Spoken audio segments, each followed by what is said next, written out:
け翼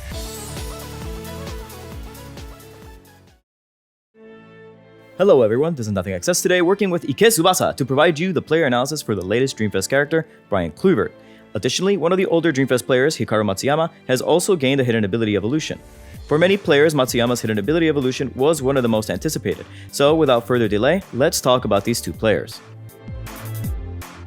We'll start with the older player, Hikaru Matsuyama, Hokkaido's hardworking hero. He is a skill-type defender and a defensive midfielder, filling the role of utility defender. Hikaru Matsuyama is the second longest tenured Dreamfest character in the game, and with his new hidden ability update, he boasts over 56,000 in total stats, bringing his base power in line with most other Dreamfest characters.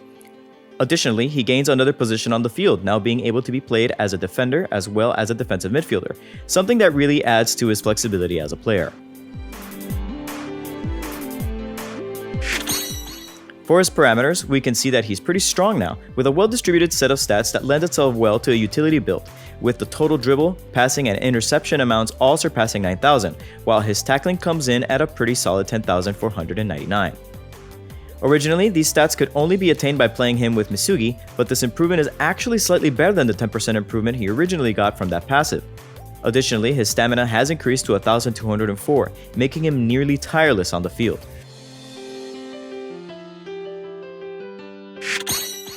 His hidden abilities are fairly straightforward, allowing him to ignore two special skill blocks used against him, reducing his recovery time by 80%, which makes him incredibly sticky on the field, and also increasing his stats by 3% during full power.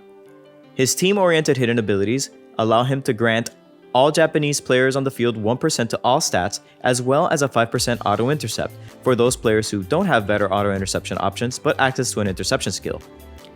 That said, if this set of hidden abilities seems familiar to you, they should be. These are the same hidden abilities that Nachireza received 2 months ago, except that Matsuyama only gives 1% to all Japanese players, while Nachireza gives 2% to all South American ones.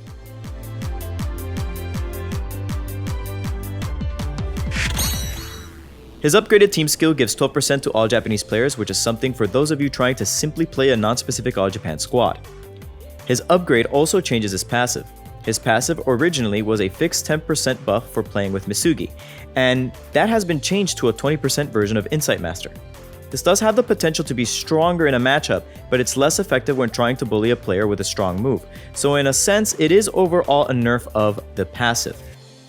Despite that, he makes for an incredibly potent side defender or defensive midfielder, particularly due to access to a solid A12 skill and avalanche attack, and good long distance passing, as well as high stamina and high defensive stats.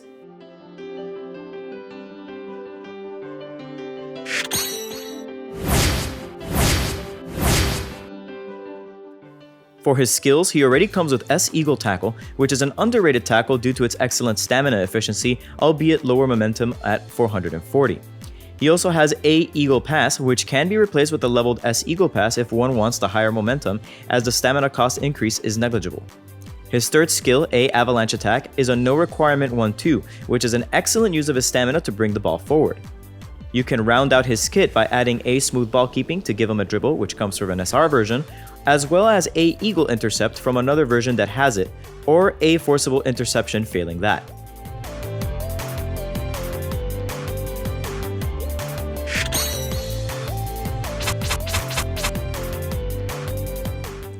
For his limit breaks, there are two ways to go about them, both very similar to each other. The first way, and the one I would personally recommend, primarily focuses on tackle, pass, and interception, investing 25 points each into tackle and speed, and doing an even 17-17-16 split between pass, intercept, and technique. This would push his tackle pre-passive to 1 point shy of 12,000, while giving him almost 11,000 pass and intercept as a base.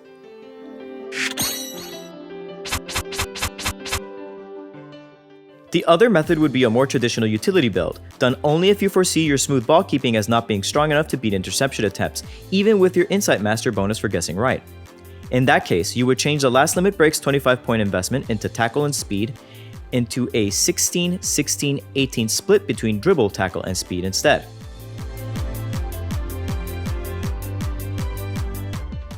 All in all, Hikaru Matsuyama may not have become a top-tier staple defender, but it's hard not to see the value in his expanded tools, allowing him to better participate in your team's offense with a new passive and hidden abilities that increase his ability to outplay your opponents.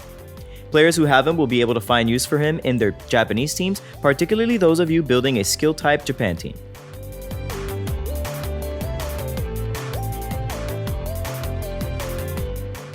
The next player we'll talk about is Brian Kluivoort, the Orange Core absolute ace.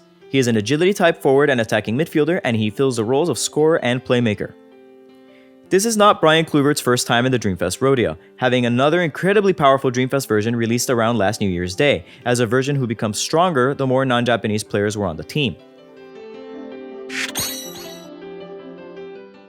This version of Brian is a bit different in that he has the second strongest shooting stats in the game out of the box at 12,819, along with 11,170 pass and 10,768 dribble.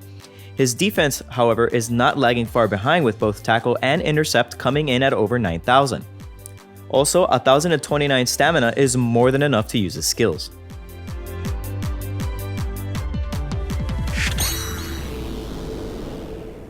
His team skill gives a flat 15% to all non-Japanese World Youth players. Despite this being less flexible than, say, the World Youth team skill on Dream Collection Natureza and Kaltz, which will also buff Japanese players by some, it easily creates the possibility of non-Japanese World Youth meta teams, which we should be seeing soon as it allows for very scary team combinations. His passive works just like Dream Collection Diaz's, with him gaining 5% to his stats with each matchup win, up to a total of 15%, and since his stats are very high to begin with, it is very easy to raise as he will be winning a lot of matchups.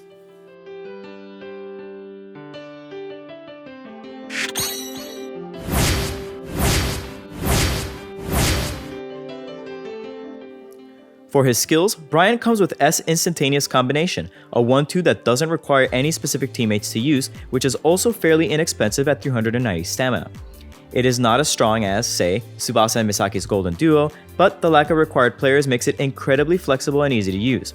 While he does come with S Spinning Volley, it's not a particularly good shot, and it would be better to replace it with S Proven Ace as soon as a duplicate of that shot can be found. If not, S Break Shot or S Spiral Shot are also decent replacements, the former for its long distance use despite its low scoring chance, and the latter for its efficiency and guaranteed scoring if it defeats the keeper. He also comes with A Kluif Turn, but that is also something that could be replaced with a better dribble, such as his A Spiral Turn.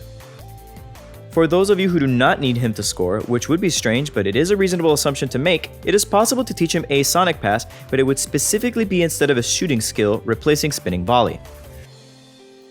To complete a skill selection, it'd be best to focus on defensive skills such as A Break Tackle and S or A Swift Interception. You can give him the S Swift Interception if you leveled it up with your League coins with the duplicates of Lee, and A if you farmed it up from the new raid.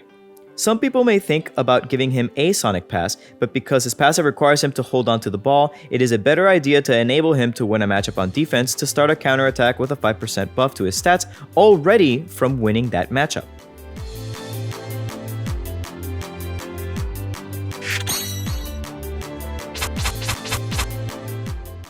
For his limit breaks, a standard striker's limit break would be the most obvious recommendation, investing 25 into shot, power, and speed with a split of 22 pass and 3 technique, allowing him to attack the opponent at a breakneck pace while empowering his shooting, dribbling, tackling, and passing. There also exists the option to build him as a full utility player, with a full split of 16 dribble, 16 tackle, 18 speed, 17 pass, 17 intercept, and 16 technique, with the goal of playing him not in the middle, but off as a potential side midfielder and advancing the ball for your scorers in the box.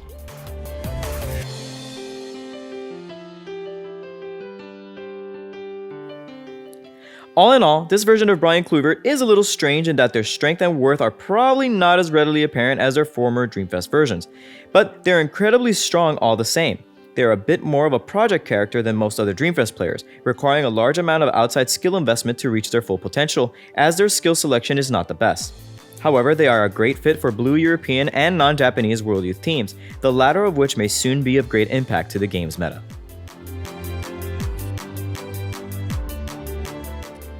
Anyway, thank you all for checking out this collaboration between myself and Ike Tsubasa.